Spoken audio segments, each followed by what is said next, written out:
Labas visiems įsijungusiems jaunimo linijos tinklalaidį Širdies. Su jumis sveikinuosi aš, Diana Bukantaitė, ir kviečiu jau į 5. mūsų tinklalaidės sezoną. Ir sakau ačiū mūsų šio sezono tinklalaidės partneriui Orbio World. Tai Lietuvoje įkurta, sparčiai auganti ir globaliai veikianti e-komercijos įmonė, kuri kuria aplinką jauniems žmonėms greitai mokytis, prisimti atsakomybę ir augti kartu su verslu. Šį sezoną mes tęsėme pokalbių ciklą Karjera be Instagramo filtrų. Su žinomais savo srities profesionalais kalbamės apie jų karjeros kelią.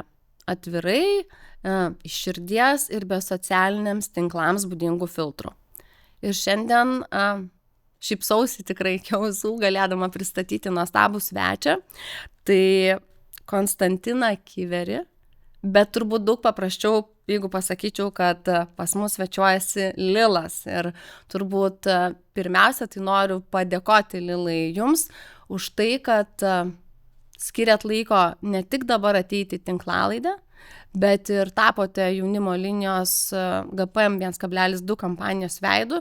Ir noriu pasidalinti tokią iš užkulisių žinutę, kad iš tikrųjų su Lilu susisiekėm paskutinę minutę ir įnominę ir tiesiog galvojom, kad buvo, kaip sakoma, kampanija ta, kur nevyko pagal planą ir tas taip ir profesionalumas ir tas tikrai nuoširdumas, tai iki šiol stebina visą komandą ir mūsų bendruomenę. Tai didelis ačiū. Didelis prašau, ir mes čia tolokai pabėgom nuo pasisveikinimo, bet grįšiu prie to, kad sveiki visi. Tas balsas gražus ar ne, kur tikrai, kai kampaniją klausėm ir tikrai esu ir Lila ir Inominė gerbėja, tai dėl to ir šypsausi, bet bandysiu sugrįžti ir sugrąžinti jūs, Konstantinai, į paauglystę. Į tokias Ar būtina? Būtina. Į paskutinės mokyklos klases. Papasakokit, tai koks buvo, nežinau, tuo laikotarpiu, kas domino, ko domėjotės, kaip mokykloje sekėsi, nežinau, būreliai, koks buvo Konstantinas tuomet? Nekoks buvo Konstantinas tuo metu, iš tikrųjų buvau gal ne tiek sunkus vaikas, kiek sunkus paauglys. Paauglystę išgyvenau visom įmanomom spalvom ir ne tom gražiosiom. Iš tikrųjų, nemanau, kad ir kažkas iš mano aplinkinių turi gerų atsiminimų apie mano paauglystę, tiek ir aš pats nelabai turiu gerų atsiminimų apie savo paauglystę. Na, tokia buvo pakankamai išlikšti. Ar girdėjot, nežinau, kažkokiu būna kartais lūkesčių iš šeimos, aplinkinių, mokytojų, koks turėtų būti jūsų kelias, ypač mokykloje, ar ne, dažnai patiria, nežinau, 11-okai, 12-okai, kai, kaip gauna tokį aplinkos spaudimą, ar buvo kažko tokio jums? Tokio, kad konkretaus spaudimo, tai profesinė prasme, ar dar kažkas tai tokio ne, bet aš manau, kad aš vis tiek iš tos kartos, kur mus auklėjo dar pagal sovietinį metodą visą ir suvokimą pasaulio sovietinį.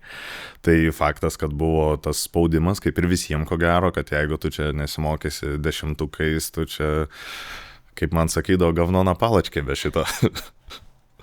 Tai, tas jo, kur tas pasaulio suvokimas pats šiek tiek kitoks buvo tuo metu, bet mes tokia esam pakankamai unikali karta, tai yra pirma karta laisvos Lietuvos, mūsų tėvai vis dar yra užaugę ir buvo apsupti tik tai to sovietinio suvokimo, tai toks labai įdomus modelis, kad ir jiem nelabai aišku, kas čia bus ir mes esam pirmą kartą, buvom pirmą kartą, tai tokie tie 90-ieji Lietuvoje. Baiginėjot mokyklą, tai suprantu, gali būti ir sunkiai paauglystė. Aš čia, kai pradėjau pasakoti, jums nereikia liūdėti, dėl to jūs labai iš karto... Neliūdžiu. Man labai smalsu, nes, natūralu ir kalbam šiandien todėl, kad, yra kažkoks ta kelionė, kuri įdomi galbūt, daugumai, pažiūrėti, kaip sekėsi iš tos, kad ir sunkios paauglystės, bet mokyklos baigimas dažnai būna tas etapas jauniems žmonėms. Aš nepavadinčiau paauglystė sunkia, aš neraščiau tinkamesnio žodžio kaip šlykšti. Okay. Jinai nebuvo sunki, ta prasme, mes nebadavau, ne dar kažkas, tai va čia būtų sunki, kur iš tikrųjų yra aplinkybės, o tos aplinkybės buvo mano paties labiau sukurtos, kur sunki nėra tinkamas žodis, tinkamesnė šlykštė. Šlykštė. Pasakokit, tai dabar jau taip tai mane patikslėt. Šlykšti, tai ką reiškia šlykšti? Va šiandien žiūrint, kas šlykštaus? Aš turėjau konfliktą su viskuo, kas yra aplinkui mane, tai tiek su savim pačiu, tiek su mokykla, tiek su šeima, tiek su absoliučiai viskuo ir tas gavosi, kad augau toks be vietos. Tai tą vietą gal čia taip skambės labai romantiškai, bet ir idealistiškai, bet ko gero ją atradau tik tai muzikoje, paskui tą savo vietą, nes iki tol tai toks blaškiausi vėjo blaškomas. Mhm. Bet čia tikrai, man atrodo, labai įdomu ir svarbu, kad nemanau, kad vienas patirėt tokį kažkokį ar net šlykštumą, kažkokio tai laikotarpio. Kaip atradot, kad muzika padeda? Kaip muzikoje atsiradot? Nežinau. Gal tai ir nuvedė iš tikro. Gal tas ieškojimas visgi savo vietos ir tos tokios užuovėjos, pavadinkim. Tai ko gero būtent tą užuovėją aš ir radau muzikoje ir tai įvyko natūraliai iš tikro. Aš niekada neturėjau tokio plano ar galvojimo, kuo aš čia norėčiau būti, ką man čia daryti ir panašiai. Ir aš rašyti pradėjau labai anksti, galbūt, nežinau, vaikystėje realiai pradėjau rašyti, o jau įrašinėti ir suvokti maždaug, ką čia darau, tai kokių 13 metų jau tą dariau. Ir tas kelias buvo labai natūralus, jisai paskui mane pasuko, kad pasikeitė ir mano visa aplinka, ir draugai, ir mano laisvalaikis, ir visa kita. Ir tada po truputėlį aš jau tos vėlyvos paauglystės nebevadinčiau nei šlykščia, nei dar kažkokia, jinai po truputį įgavo jau kažkokį kūną, svorį, prasmę ir savo kelią. Ar muzikoje tuo metu buvo kažkokios, nežinau, asmenybės, grupės, kurios įkvėpė, kur buvo gal pavyzdžių? Taip, aš tą visuose pokalbiuose kartoju, tai buvo Gen Z sindikatas iš tikrųjų. Tai iki jų aš buvau girdėjęs šiek tiek hip-hopo, bet tuo metu tie kanalai buvo labai riboti, tai buvo MTV, Viva, ką ten pagrodavo, tą ir žinai, tai taip buvo Eminemas, buvo dar ten porą tokių grupių, kur dabar aš jau jų nebeatsimenu, ir tada sindikatas. O gal net ir sindikatas šiek tiek ir aplenkė, aš dabar nepamenu, ką anksčiau išgirdau. Bet jo, jie buvo toks, kad kas tai per muziką, kodėl jinai taip skamba, kodėl jinai tokia kitokia ir jo, jie viena iš priežasčių, kodėl pradėjau tai daryti. Kaip pradėjot, nes, tarkim, viena yra namuose rašyti eiles, kaip kelionė ta vystės, kai jau sugalvoti išbandyti?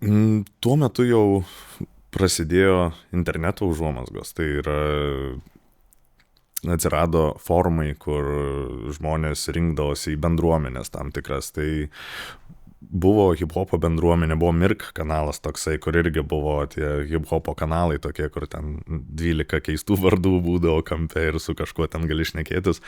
Ir pati pradžia, ir pati bendruomenė, kaip aš ją iš vis atradau, pamačiau, kad tokia egzistuoja ir visa kita, tai jo, tai buvo Mirk kanalas ir Formas, PMP toksai buvo legendinis. Paskui buvo ten ir hip-hop LT tokie tinklapiai, bet jo, tai buvo tokia pradžia ir ten paskui tie patys žmonės mes pradėjome ir gyvai bendrauti, ne tik formuose, ir kaip ir minėjau, iš to susikūrė tokia bendruomenė. O iš bendruomenės, kada jau išbandėt save kaip atlikėją? Nes viena yra domėtis, ar ne, turbūt, o kita jau... Jo, tai kaip ir minėjau, aš jau tą dariau iki atrandant bendruomenę. Mes ten su kiemo draugu užsiminėjom, mes net nežinom, kad dar kažkas tą daro, mes galvom, kad pas Lietuvoje yra sindikatas ir mes tik tai ir viskas, ir kad...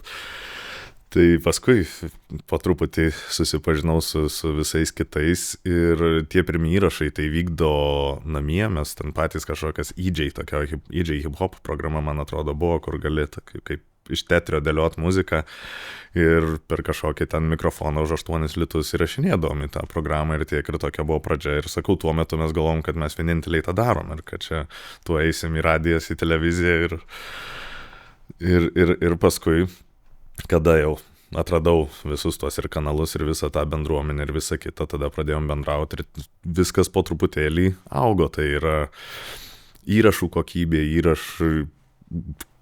dainų kokybė, atsirado tada jau 15, man atrodo, ir pirmą kartą jau lipom į sceną kaip atlikėjai ir po žingsnį natūraliai tas ir kelias ėjosi taip. Ta pirmą kartą, kai lipot ant scenos, gal atsimenat, nežinau. Puikiai, nuostabiai atsimenu. Nežinau, ir kaip jautėtės, ką galvojot, ko tikėjotės, ko bijojot. Pradėčiau nuo to, kad tai buvo 2005 metų Naujoji Vilnia. Tai mes buvom jau prie operos, ten rinkdavosi reperiai, tuo metu prisiklausė mitų ir legendų, kaip ten Marozai medžioja reperius. Nors aš niekada nebuvau tas, kur su lenarais vaikšto, kepurės ten turi visą kitą, tai aš kaip ir nesiskaičiau turbūt reperių, jeigu žiūrint tokiu žvilgsniu, bet mes ten buvom prisiklausę tų legendų ir mes 2-15-mečiai turim ten pereiti visą Naują Vilnią iki Naujosios Vilnius kultūrnamio ir mums sakė, kad nuo to tilto mėto žmonės. Tai aš labiausiai atsimenu tą, kad mes ten psichologiškai ruošėmės, kaip čia reikės elgtis, jeigu čia iš tikro mus ten atvažiavusius bandys medžioti ir visą kitą. Bet visgi tai buvo legendos, arba jau tais metais jie to nebedarė, gal žmonių nebemėtė nuo tilto, nežinau. Bet nuvykom ramiai ir atsimenu, tas koncertas vyko, scenos nebuvo, nieko, Naujosios Vilnios kultūrnamis ir jis buvo aptvertas, tiesiog toks kampas atitvertas statybinė tvora ir ten vyko konkursas. Tai dalyvavo keletas tų grupių draugų, buvo komisija ir tiesiog visi atliko ten po 3-4 kūrinius. Ir tiek. Atsirado tuo metu, arba gal net ir šiek tiek vėliau, tas jausmas, kad reiktos ir auditorijos. Kol įrašinėjai įrašus namie turbūt vieną, bet... Aš neatsimenu to, nes auditorija yra skirtingas dalykas. Tai yra auditorija koncertinė, auditorija, kuri ten galbūt tave atpažįsta, auditorija, kuri klauso tavo muzikos ar kuriai reikalinga tavo muzika. Vėlgi skirtingi dalykai, auditorija, kuri girdėjo ir kuriem tai yra reikalinga. Tai apie tam tikrą auditoriją manau, kad kiekvienas užsiimantis panašią veiklą tikrai svajoja. Ar apie koncertinę auditoriją? Neatsimenu. Po Naujosios Vilnios, kas toliau buvo, koncertas? Begalė dar labai panašių koncertų, konkursų, iš esmės jom visur, kur tik įmanoma eiti ir tą darė ir labai daug pažįstamų bičiulių ir tai buvo toks jau paauglystės laisvalaikis, gyvenimo būdas, kad mes praktiškai kiekvieną dieną ten leisdavom visi kartu, tai yra mokykla po mokyklos, visi važiuoja prie operos, visi bendrauja, vykdavo visokie betlai, tai yra reperių kovos, pavadinkime, jeigu lietuviškai. Ir vėliau ir visokie konkursai savaitgaliais ir visa kita, tai toks buvo gan aktyvus laikotarpis, bet vėlgi jisai nebuvo kažkaip labai strateguojamas, taktiškai galvojama, kad čia šiais metais konkursai, kitais metais reikia pradėti prašyti pinigų, daryti kažkokius savo koncertus. Tai buvo tiesiog savotiškas žaidimas ir tiek, ir buvo smagu tai daryti. O iš to smagumo, kad žaidžiat, kada atsirado galbūt momentas suprast, kad tai gali būti jauna ir tokia jau profesija, karjera, nežinau, arba bent jau ta veikla, ne? Iki šiol. Dar žaidimas. Jo, iš vienos pusės tikrai sutikčiau su tom, kad tai vis dar yra žaidimas. Ir dabar jau kartais atsiranda tų minčių, kad gal nebelabai smagus tas žaidimas, kad gal ir biškį atsibodo įžaisti. Bet grįžkim dar į pradžią to žaidimo, kada buvo vis tik tas momentas, kai pajutot, gerai, nežinau, kada tas toks jau, kad sekasi, kad jau truputį, vis tiek, kai daug tų betlų, kažkokių konkursų, pajutot, kad jūs esate, jūs supratot, kad iš vis gal daugiau truputį ne tik GNG sindikatas ir jūs, tada jau prasiplečia akiratis, kad daugiau yra, bet kad jūs jau, tarkim, nežinau, tie, kurie, nežinau, kaip pajuto tą, kas yra sėkmė jums, kad augat, nežinau, žiūrovų, auditorijos dėmesys, gal ir interviu pradėjo kviesti radijų, kaip sakėt, jau po pirmo koncerto. Man nėra lengva taip vėl įsikūnyti į tą laikotarpį, bet aš galbūt ne iki galo teisingai prisimenu, galbūt kažkokias detalės šiek tiek kitaip įsivaizduoju, nei kad jos buvo tuo metu, bet man atrodo, kad, kaip ir minėjau, tuo metu ten vykdavo visokie betlai, konkursai ir visa kita ir būdavo ir varžybos savotiškos tarpusai, nes mes visus pažinojom ir mes kartu betlindom tiek prie operos, tiek paskui nuvažiavę į Klaipėdą ten kažkokį hip-hopo renginį. Ir tas augimas turbūt, kad rėmėsi plius minus į kiekvieną tą konkursą ir kiekvieną tą betlą, kad ten aš Klaipėdoje laimėjau, reiškia, aš jau kaip ir geresnis, noriu išlaikyti tą lygį ir tai buvo labai tokia trumpos distancijos, tą galbūt norėčiau paminėti. O kada pajutot, kad, jau galite kažkaip patys ar ne turėti savo auditoriją koncerte kažkokiam? Labai negreitai. Iš tikrųjų, tas laikotarpis tęsiasi labai ilgai ir mes paskui ten, jeigu viskas prasidėjo konkursai, betlai ir tokie daugiau žaidimas, laisvalaikio praleidimo būdas, vėliau jau turėjom ir grupę, ir turėjom programą, ir savo jau tų kūrinių, tokių tvirtesnių kažkiek, ne tik, kad dalyvaut konkursuose ar betluose, o ir kažkokios jau savo kūrybos, savo programą, su kuria važinėdom ten ir po kažkokias jaunimo šventes ir po truputį į miesto šventes, į festivalius, bet vis tiek tas irgi etapas truko tikrai ilgai, nuo 15 iki 25, sakykime, dar 10 metų, kur, atsimenu, kur honorarai tai būdavo, jeigu degalus kelionę padengia, tai jau yra honoraras, čia jau nemokamai važiuoja šitą, nes paprastai važiuoja nemokamai.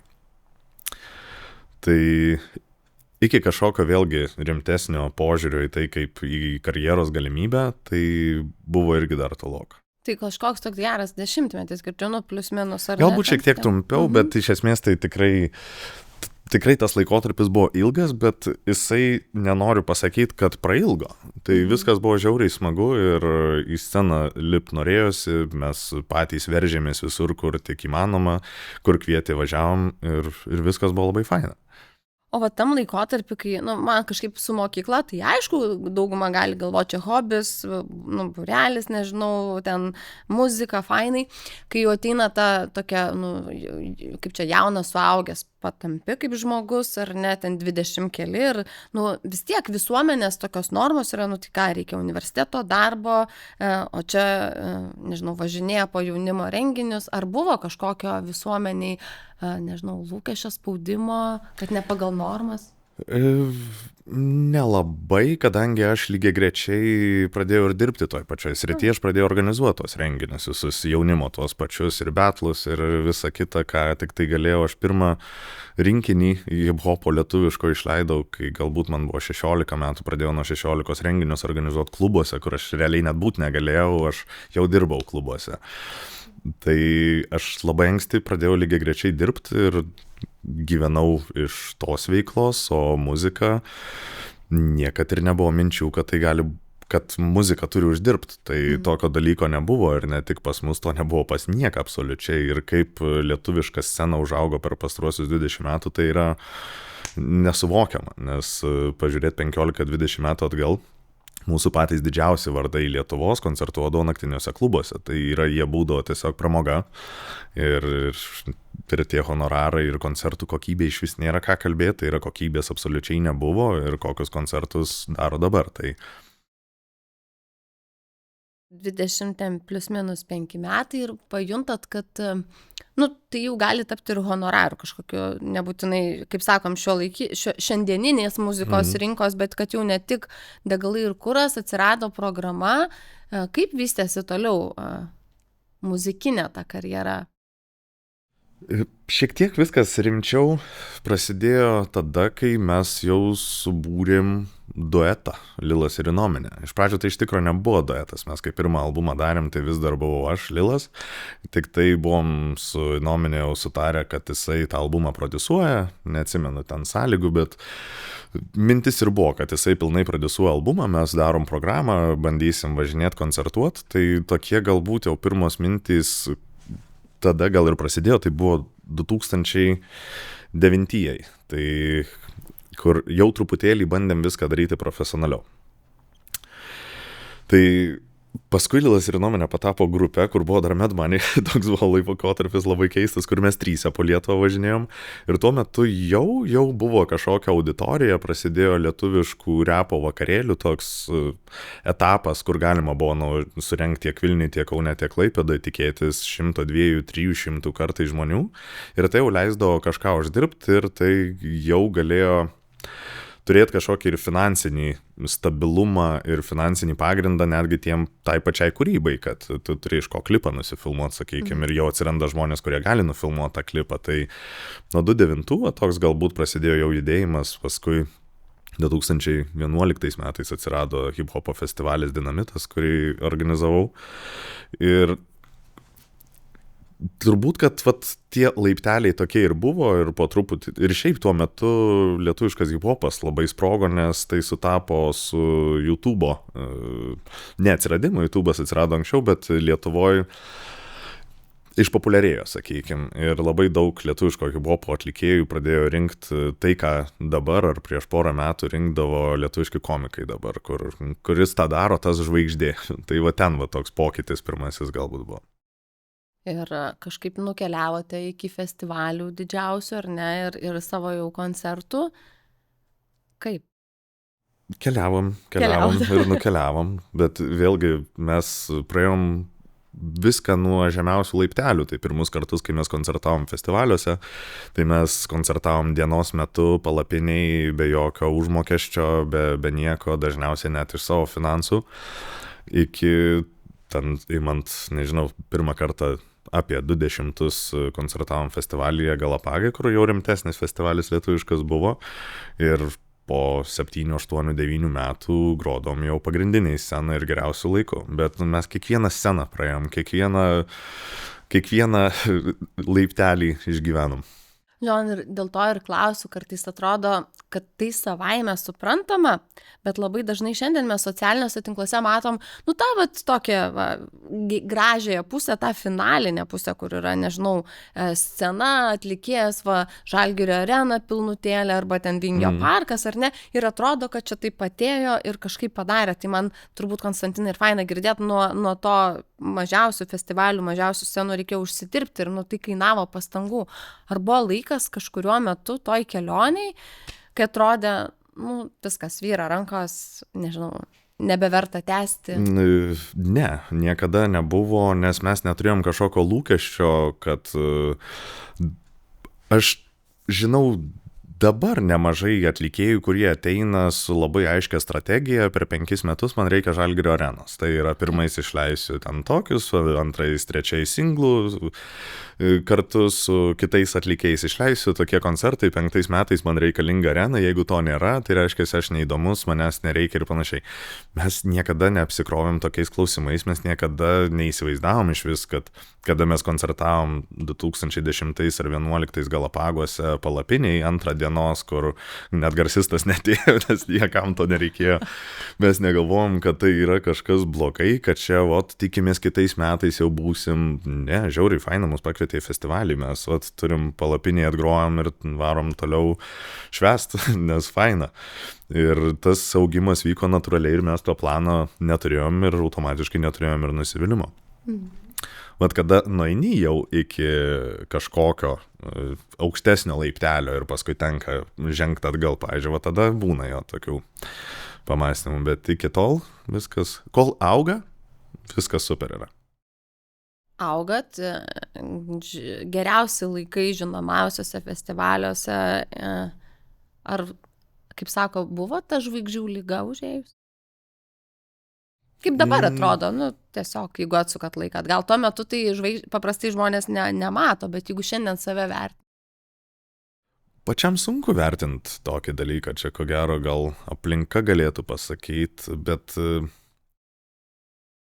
gal ta tipinė tokia vadovėlinė, tai sakyčiau, kad gal ne, bet tikrai yra žmonių galinčių pasakyti, kad aš esu labai pasipūtęs ar dar kažkas, ką ir traktuoja kaip žvaigždžių ligą, bet gal man apie save sunku truputėlį sakyti, bet žiūrint į kitus atvejus, kitus pavyzdžius, aš labai dažnai tai matau kaip savigyna tiesiog žmonių tas pasipūtimas, nes aš irgi girdžiu net iš savo artimų žmonių, draugų ar net šeimos narių ten apie kažkokį muzikantą, tas jau koks pasipūtęs. Ir aš pažįstu tą muzikantą, jis nuoširdžiausias žmogus, jisai nei kiek nepasipūtęs, tiesiog reikia suprast, kad kartais reikia to tokio kiauto, kad turėtum savo erdvės kažkokios ir nes tas vieša veikla, jinai turi tokią savo kainą, kad jeigu tu neužsidėsi to kiauto, tave gali užtampyti labai. Tai žinomumas dar vis tiek atsirado, nes jau kai stovit ant tos scenos, tai yra atpažįsta. Kaip tai priėmėt? Ar nes suprantu lyg iš kelionės, kad savaime kaip tikslo tokio nebuvo tapti, ar ne vien žinomu ir nesvarbu kaip, labiau tai atėjo su tokiu ilga kelionė, bet staiga, paėmėt ir pasidarėt atpažįstamas, gerbėjų būriai ten, nežinau.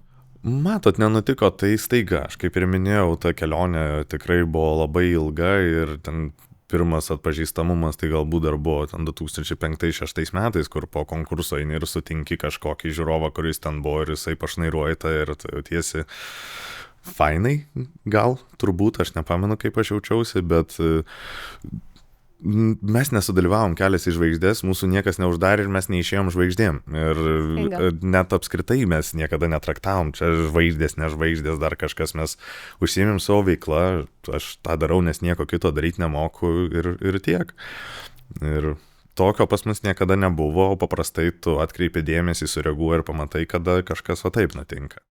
Bet dėmesys, tarkim, nežinau, žiniasklaidos ar ne, nu, nes tas smalsumas atsiranda, kaip gyvena, ką valgo, nežinau, kur būna, toks, kaip su tuo tvarkėtės.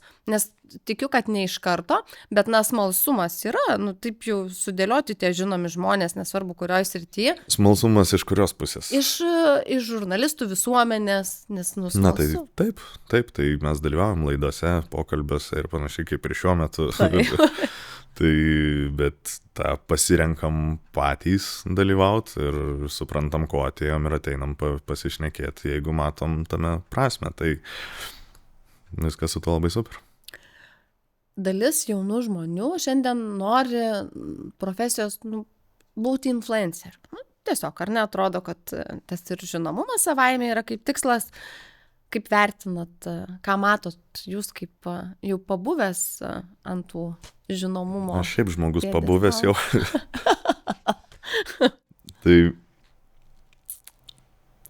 Tai šiek tiek jau ne mano kartos dalykas yra ir aš negaliu iki galo to suprast galbūt teisingai ir jeigu aš taip jau nuoširdžiai kalbėčiau tą temą, tai aš tiesiog burbėčiau, kaip kad kažkada burbėjo galbūt vyresni už mane žmonės apie tai, kaip mes augam, kaip gyvenam. Aš matau labai daug blogio socialinius tinkluos apskritai. Ir tai yra, pradedant nuo to trumpo turinio, tai yra, kad tu nekoncentruoji dėmesio ir mes nemokam tinginiaut, mes nemokam, nebegalim skaityti knygos ir ten net filmo peržiūrėti susikoncentravę. Koks tai turinys yra, kad tai yra labai dirbtinas, tai yra iš esmės plasmasė tiesiog ir priklausomybė nuo telefonų, kadangi tu visą savo pasaulį turi telefone, tave visada visi gali pasiekti. Tu dabar gali parašyti LeBronui Jamesui patį blogiausią dalyką, kokį tu gali sugalvoti. Ir gali būti, kad jisai net ir pamatys. Tai yra, kad visas pasaulis susitraukia iki telefono dydžio. Tavo darbai, tave mėgstantys ar tavęs nemėgstantys žmonės visada tave gali pasiekti ir tu lygiai taip pat gali tai pasiekti. Aš manau, kad psichologiškai tai yra vienas didžiausių virsmų apskritai žmonijos istorijoje, kas nutiko per pastaruosius 15 metų, kada mes visą pasaulį sudėjom į telefoną. Galbūt žmonės prisitaikys, išmoks gyventi su tuo ir tai neturės kažkokių labai rimtų pasiekmių žiūrint ilgainiui, bet mūsų karta ar mūsų jaunesnė karta, mūsų vaikų karta, tikiu, kad turės labai daug problemų dėl to. O kaip patys, nežinau, kaip grupė arba jūs kaip Konstantinas reaguodavot į tuos komentarus, nes fainai, kai ateina, ten pagirimai ar ne, ten vis tiek socialinėse tinkluose, tai yra tikėtina, kad ir smagu, bet, yra tų komentarų, kur mes nežvilgam ir tais gražiais vien, ar ne, visuomeniai, ar ypač socialinėse tinkluose, ar gaudavo tokių, kaip reaguodavo?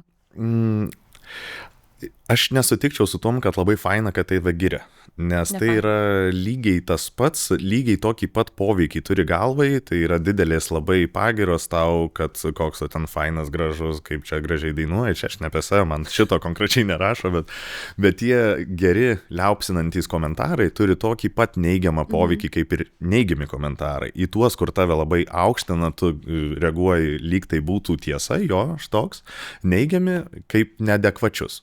Nors realiai tiek tie yra neadekvatus komentarai, tiek labai perdėtas liaupsinimas, tiek nepasverta kritika, tai yra abudu neteisingi kraštutinumai, kurie biški susuka galvą. Tai aš stengiuosi netikėti, neklausyti ir neskaityti tiek, kai giria, tiek kai peikia. Tai...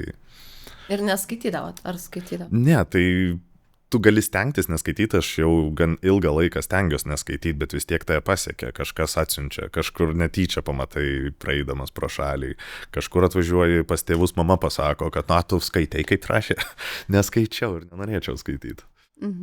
Bet veikia, kaip veikia? Žinoma, veikia, tai būna labai skaudžiai įgelia ir aš ir įžeidus žmogus esu, tai tikrai būna ir skaudžiai įgelia, ir būna ir pagalvoju kurį laiką apie tai, būna, kad prisimeni vidury nakties, kad tu ten toks ir anoks nupurto, nukrato.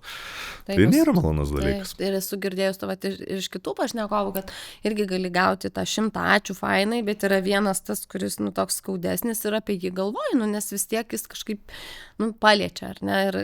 Ir tikrai dabar šiandien, kaip ir kalbėjom apie socialinius tinklus, to labai daug yra, mes labai drąsų žmonės yra pasakyti bet ką.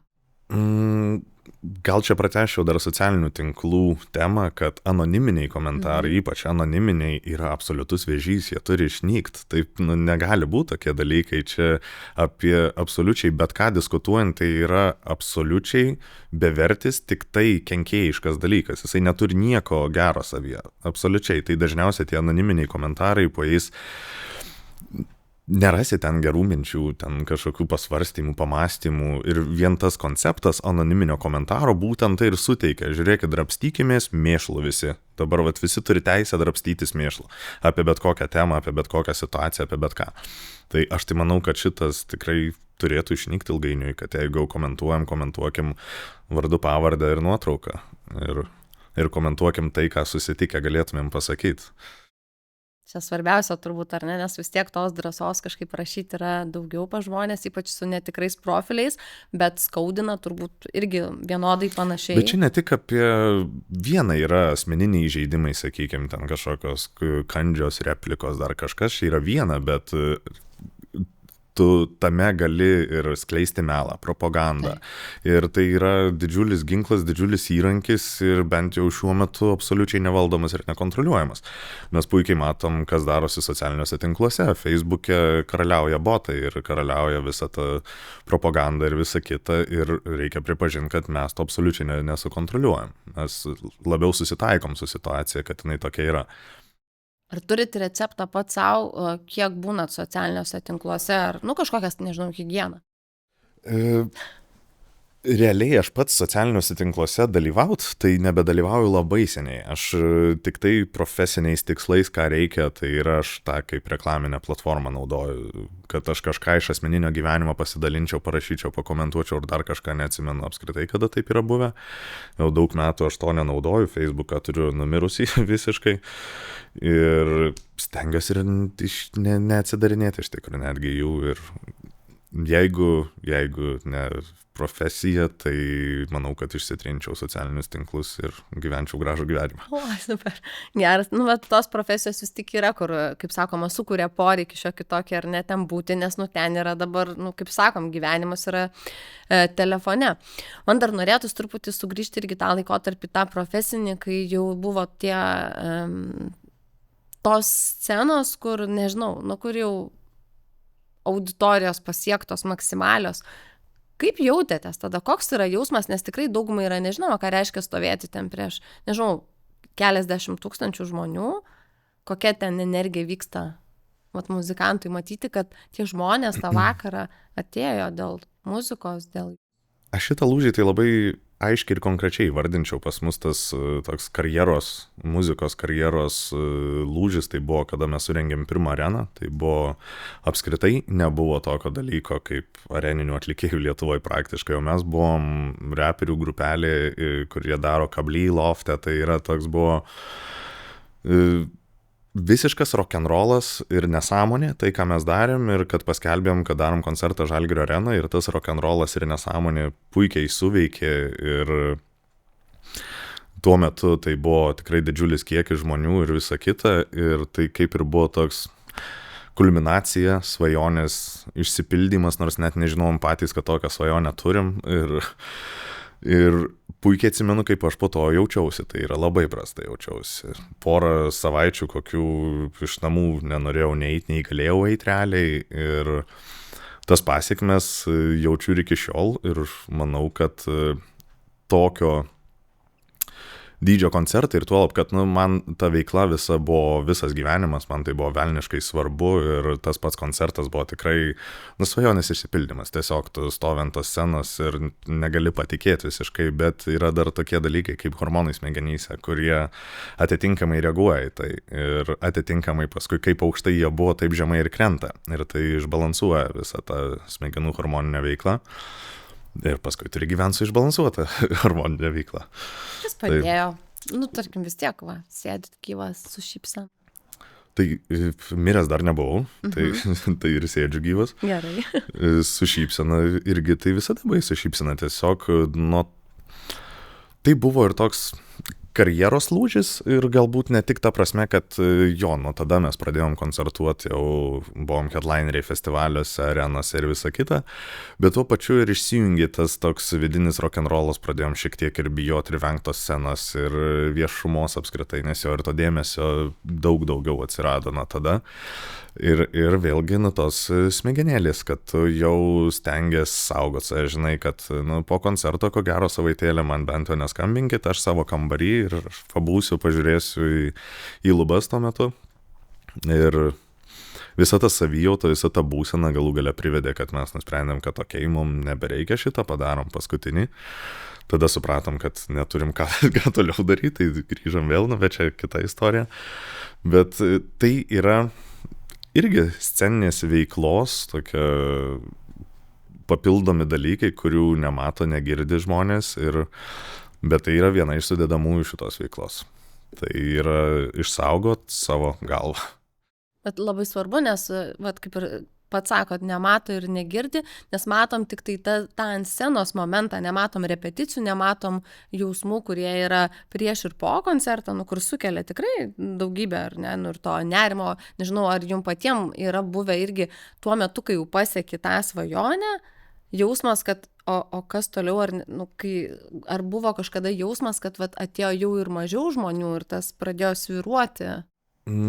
Taip, tai mes kaip ir kalbėjom truputėlį anksčiau apie tai, kad kol viskas auga, nesvarbu net kokiais laipteliais, nesvarbu nuo kokio laiptelio, kol auga, viskas žiauriai smagu. Tam tikrų momentų nebeauks, pradės skristi žemyn. Ir tą galima matyti ant absoliučiai visų atlikėjų, visų grupių ir panašiai, kada jau tenka žengti žingsnelį atgal, arba tu nebežinai, ką daryti, kad žengti į viršų, arba bent jau išlaikyti tai, kur tu esi, tada prasideda irgi papildomi psichologiniai iššūkiai, kad galbūt aš jau viskas nebeįdomus, išsemtas, išsisėmęs. Ir ko gero, kad jeigu tu iš tikrųjų jau esi aukštam laiptelėje, ko gero tu labai daug metų dėjai labai daug savęs į visą tai. Ir ko gero, kad apart to tavęs daugiau niekur kitur nėra. Tai yra viskas, kas yra apie tave. Tai yra tavo sceninė veikla. Ir ateina metas, kada pradedi eiti žemyn jau dėl tos sceninės veiklos ir pradeda kilti įvairių klausimų. Kaip tuo laikotarpiu, kas irgi, tas smalsu, kaip įveikė tą laikotarpį? Kas padėjo, kas suveikė jums tiesiog? Mums tai suveikė baigti karjerą. Kaip ir minėjau, kur mes prieš 5-6 ar kiek čia jau 7 metai gal praėjo, kai mes paskelbėm tą, tai būtent buvo sudedamoji visko, kur atrodė, kad ir čia tokia papildoma informacija, bet ir Lietuvos rinka labai greitai prie to priveda. Padaryk vieną areninį turą, kitais metais antrą, su trečiu jau labai sunku sudominti žmonės. Tai jau 2 padarai ir aukščiau nėra kur, ir to turo praplės nėra kur. Ir tai yra labai greitai atsimuši į lubas. Ir padarai vienais metais, antrais metais, trečiais pailsi, grįžti 4 padarai ir tas rezultatas nebeauga ir ką pasiūlyti nelabai turi nei savo, nei auditorijai, nei klausytojam. Tai irgi viena iš tokių sudedamųjų. Ir mes atsimušėme visas tas įmanomas sienas, kurios yra natūralios ir mes jas tėškėmės ir išsiskirstėm ir tiek ir 5 metus nebedarėm nieko. Bet solinė karjera buvo tuo metu. Taip. Buvo skirtumas tarp to, kaip Lilas ir Inominė kartu, vis tiek gal duetas, gal čia aš įsivaizduoju, bet kartu planuot ir tada, kai jau pradėjote Konstantino Lilo, ar ne, tokia solinė?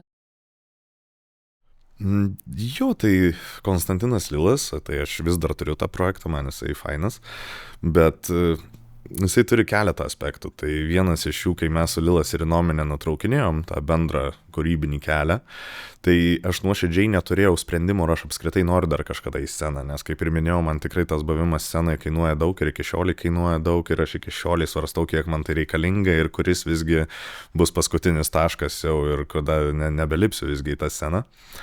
Tai su Konstantinas Lilas aš metus, pusantrų galbūt pailsėjau ir nusprendžiau, kad visgi noriu solinį albumą daryti ir susidėjau visus įmanomus saugiklius savo pačiam, ką aš darysiu kitaip, kad vėl nesitiekčiau į tas pačias sienas ir galbūt kaip apeiti visą tą būseną savijautą ir visą kitą ir kaip apgaut gamtą.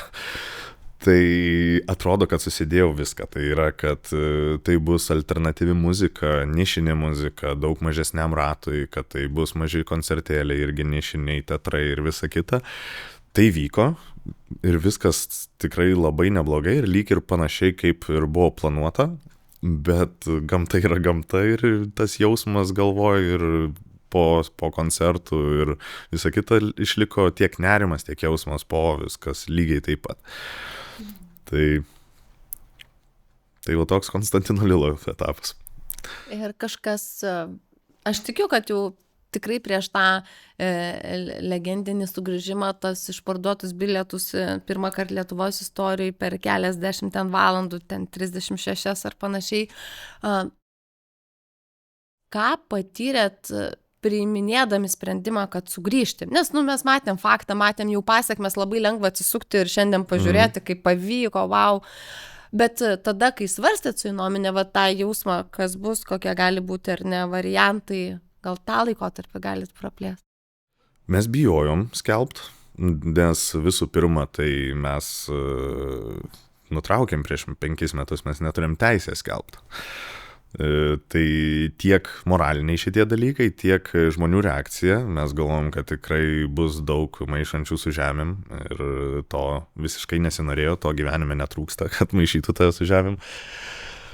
Ir kitas dalykas, mes net neįsivaizdavom, ar apskritai dar tas projektas reikalingas kažkam, nes aš jau buvau 2-3 metus važinėjau kaip solo atlikėjas, aš mačiau, kokios auditorijos maždaug renkasi, kokie jų dydžiai ir visa kita, ir aš negalvau, kad toks skirtumas yra tarp mano solo projekto ir tarp mūsų kaip grupės. Tai buvo baimės, buvo nežinios, bet visgi tas noras padaryti buvo didesnis ir padarėm. Dar pavyko ir tada po Žalgirio arenos, ar ne, atrodė, kad bus Žalgirio arena, gal jūs turėjote ir kitų planų, ir albumas ar ne atsirado, ir pilnas Vingio parkas. Ne, pirminė idėja, kai mes galvojom neskelbt, nedaryt, tai buvo vienas koncertas paminėti savo mirties metinim, buvo lygiai 5 metai, kaip mes išsiskirstėm ir mes seniai tą mintį turėjom, vis laukiam progos, kiek čia metų turėtų būti ir kokį daryt, ten svarstėm, kad gal nemokamą Vingio parką padaryt, bet tada reikia labai daug žmonių, kad tai pasidengtų visom prasmėm, tai pabijojom Vingio parką daryt, padarėm Žalgirio areną. Ir tikrai neįsivaizdavom, kad bus toks poreikis jam, kur ten prieš paskelbiant bilietus iš tikrųjų matėsi, kad čia kažkas vyksta tokio, nes mes tik socialiniuose tinkluose įmetėm, man telefonai netilo ir visos paskyros įmanomos labai ilgai ir labai aktyviai. Tai jau tada matėsi, paskelbėm bilietus, ten susirinko visi jie per, neatsimenu kiek dabar tiksliai tų valandų, bet labai labai greitai. Tai tada aš susirinkau savo šeimą, mes išskridom praktiškai tą pačią dieną, atsitrauk nuo to ir grįžau po savaitėlės, susėdom su Rolandu kolega ir palinksėjom viens kitam ir nusprendėm darom albumą.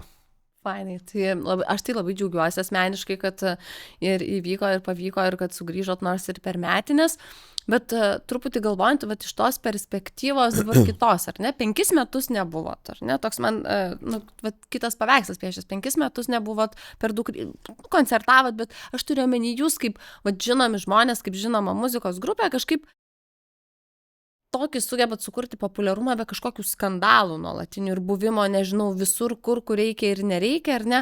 Ar tai buvo pasirinkimas, kiek jūs dalyvausit tose, nežinau, tokiuose specifiniuose, nežinau, skandaluose, neskandaluose, sukurtuose įvykiuose, ar tai vertybinis kažkoks jau buvo jūsų pasirinkimas? Matot, tas buvimas visur, skandalai, ėjimai visais įmanomais kilimais, kur tik tave kviečia į sušių ragauti ir visa kita, tai yra būdinga pop kultūrai. Mes niekada nelaikėm save dalimi pop kultūros, pop muzikos, mes jauni buvom apskritai, labai stipriai protestuojantys prieš tai ir tokie labiau maištininkai scenos.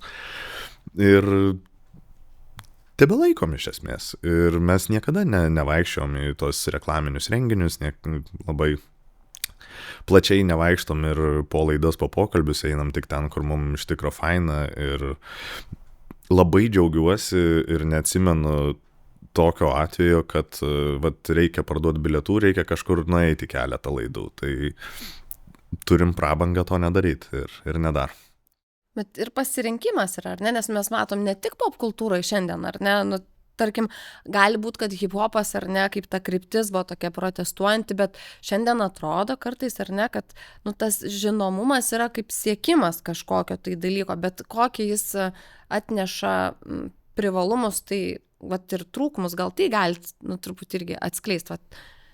Kas iš to žinomumo gali būti gero, ką galima pasimti, bet kokia yra ta kita pusė?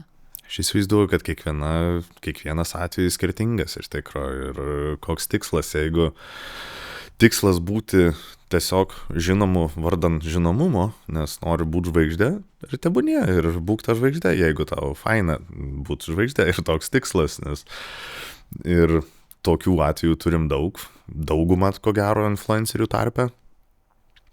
O ką jiem atneša, ko neatneša, tai vėlgi prieš 5 metus, prieš 10 metų aš labai kritiškai atsiliepčiau, kad tai yra tuštybė, čia yra plasmasė, puikybė ir visa kita, kad tai yra, bet šiandien aš senas, ramus ir galvoju, kad kiekvienas gali eiti savo keliu, kokiu tik tai nori ir kol nekenki kitiem, viskas yra tvarkoje. O pačiam žinomumas tada, kokių privalumų, kokių trūkumų sukūrė gal, ar vienu laikotarpiu ar kitu? Tai trūkumus, man atrodo, apžvelgiam gan išsamei. Privalumų, kad kartais Žalgiris pasikviečia į varžybas. Irgi geras, ar ne? Taip.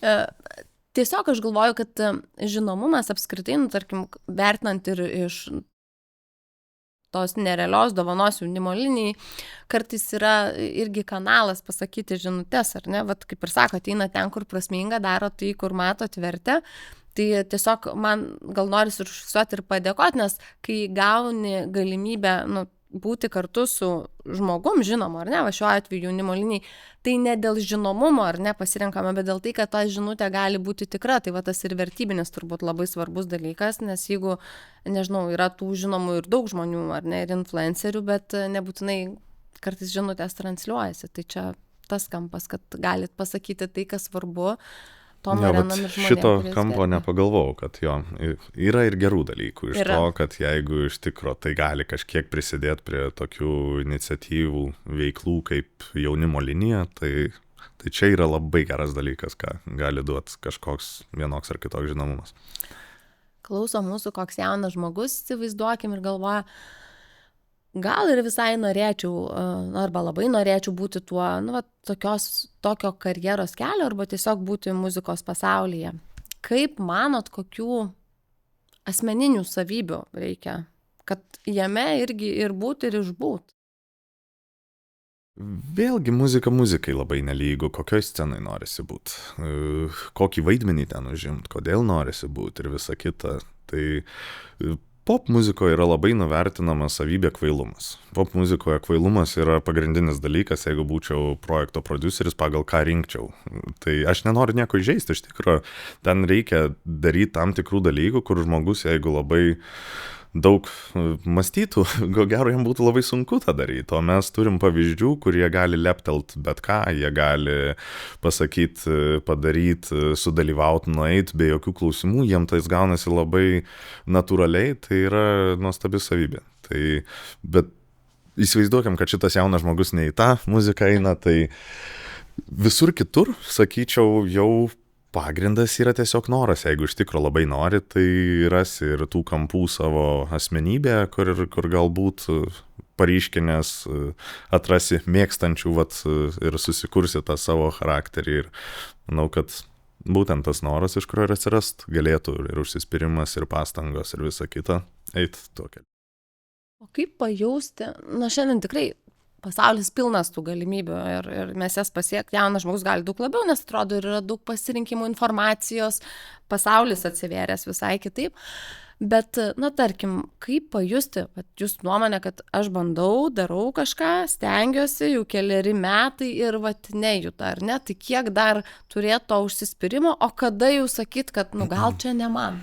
Čia, žinokit, yra lietuviškos scenos realybė tokia, nes absoliuti dauguma į tai ir atsimuša. Ir tai yra ir liūdna, ir supranti, kad toks gyvenimas, nes ir dažnu atveju netgi tai yra gera muzika, viskas yra visiškai puikiai, tiesiog nepagauni hypo ir tu gali taip ir likti,